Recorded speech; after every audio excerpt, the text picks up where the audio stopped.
Patriots of Era, are you sick of the corruption going on now in Ireland between An Post, the Department of Agriculture, and now the justice system? Look, I am raising an alarm in the national interest.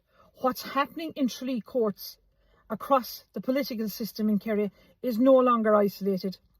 It's the visible rot of systemic corruption, political interference and media censorship. On the 4th of July 2025, Judge David Waters convicted David Moriarty of Cahersiveen for election fraud and fined him over €1,000. This ruling is of national significance, especially during an ongoing public campaign to uncover election rigging across Kerry.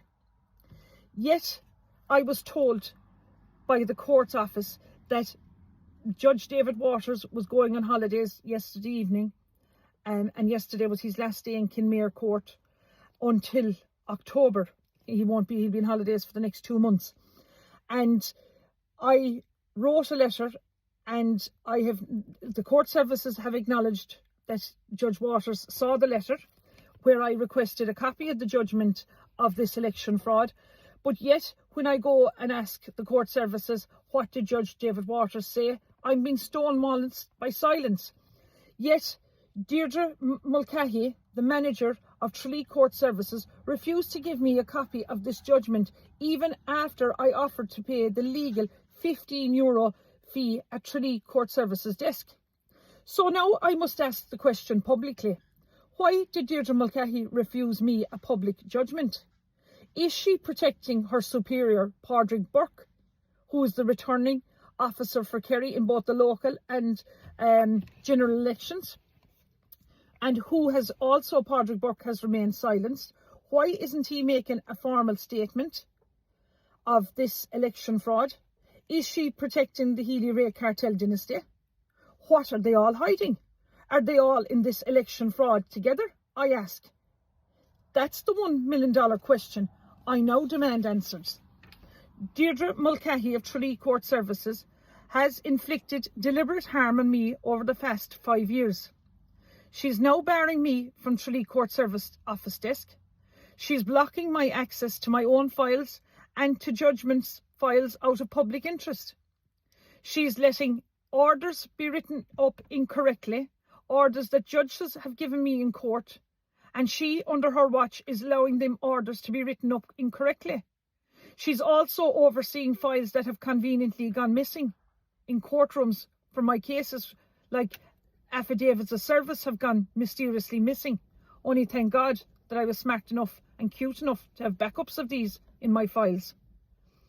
She also, Deirdre Mulcahy, presided during the alleged IT DAR glitch cover-up in Listowel District Court that's now under investigation. How do all these people, I ask, sleep at night when they think of what the damage they've done to me and to justice in Kerry? I attempted to raise these concerns through the proper legal channels. I submitted a letter to Judge David Waters requesting the judgment, and I'm still waiting for the court services to give me his reply. I've been barred from the front desk of Tralee Court Services, an outrageous and unconstitutional act by Deirdre Mulcahy. Under Article 40.3 of An Bunreacht na hÉireann, I am entitled to fair procedure and access to justice. This ban amounts to state interference in my legal rights. I also uncovered that a solicitor was planted to eavesdrop on my phone call inside Tralee Court Services. This was confirmed now by CEO Angela Dinning of the Court Services desk. This is a potential data protection and an ethical breach of the highest order. Look, the fraud that won't be hidden up. The David Moriarty conviction is only the tip of the iceberg. We now demand a full Garda and public investigation into how many unstamped polling cards were accepted illegally, why presiding officers failed in their duties to stamp these polling cards. That was one of their major jobs on the day, to stamp the polling cards, and they get paid handsomely, and yet they failed to stamp the polling cards. and we need to find out what affiliation with any political party or persons that these unstamped polling cards and the presiding officers have, and why Danny, Michael and Johnny Healy-Rae have not been questioned, and why the Gardaí that were involved in this investigation failed to act on complaints and evidence. If election fraud took place, which we now know it did after David Moriarty's conviction, and is continued now to be ignored and covered up, we need names, roles and resignations. Look, on a rainy day outside Tralee Courthouse, I fell from the top of the steps to the bottom, suffering serious injuries.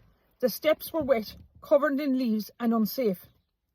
Yet Kerry's Eyes journalists were present, including Anne Pullen, Aidan O'Connor in court that day, while Kerry Kennelly, who was photographing before and after the fall.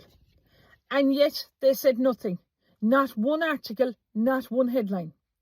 Kerry Kennelly will now be expected to produce the photographs. This accident may not have made the front pages of the Kerry's Eye, but folks, believe me when I say it, it will make the front pages of the national newspapers very soon. To make matters worse, the court services falsely claimed that I fell on Ash Street, a blatant lie to avoid liability. I fell on the courthouse steps, which are responsible for by the courthouse. This building remains inaccessible, unsafe and unaccountable for. Fortunately, a local businesswoman who saw the incident and rushed to my aid. I ended up in hospital with neck, back, head, hip and ankle injuries sustained. I'm lucky to be alive. So, folks, my call to action now is enough is enough. Join me if you have been denied access to court judgments in Tralee Court Services, being mistreated or barred from Tralee Court Services by Deirdre Mulcahy or any member of Tralee Court Services staff, or if you've seen your court records mishandled, or if you've witnessed election irregularities, or if you had Gardaí ignore complaints, or if you have suffered injury at Tralee Courthouse, please contact me at info@michellekeane.ie. Now, I have already written to the Minister for Justice, and now I'm escalating this to the Garda Commissioner, or new Garda Commissioner, Justice Kelly, and if necessary to the International Court of Human Rights bodies. Because, folks, this is bigger than me. This is about truth. This is about the right of people to fair elections, fair courts and honest journalism. This is about whether corruption will be allowed to go unchecked in Kerry or anywhere else in Ireland. I will not stop. The truth is coming out and the time for silence is over. And let me be very clear, those people who have wronged me in justice and in preventing me getting justice will be now held accountable. As a proud Kerry people, we hold our heads high, not just for the beauty of our county, but for the integrity and decency of our communities. It is with deep disappointment and sadness that we learned of the incident involving two recently signed Kerry FC players, Matisse Randimani and Shane Maradusa, who were allegedly caught stealing from a local SuperValu. Yes, folks, SuperValu, an Irish-owned shop that serves our people day in and day out. These men had the world at their feet. One a goalkeeper, and one was once signed on the books of Paris Saint-Germain, a level of football many could only dream of. The chances of someone with that pedigree playing for a growing club like Kerry FC were rare and exciting, but the opportunity was thrown away in a moment that now defines their names for all the wrong reasons. Kerry FC acted swiftly, releasing the players and issuing a statement that their values did not align with those of the club. But let's be clear, folks, this is about more than a club. This is about character, about who we are, and when nobody's watching, about respect for the people who welcome you, support you, and those who give you a second chance. When you wear the Kerry FC jersey, you're not just playing football, you're representing your county, our families and our traditions, our sense of right and wrong.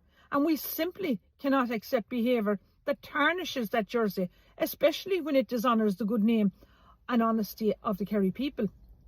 Football clubs around the world will look at these players and ask not just can they play, but can they be trusted? What are their morals, their values and their principles? We don't want this type of low standard behaviour becoming associated with the Kerry name. It is not who we are. To every young boy or girl dreaming of one day putting on that green jersey, know this: talent will open doors, but it's characters that keep them open. Let this be a lesson, not just to them, but to us all. Look, folks, I'm out to bring down this government with this electoral fraud in Kerry, and I can't do that without the support of ye and without your financial backing. So please, folks, donate what you can to Keen Save Ireland GoFundMe page. Gora Míle Maith Agaibh.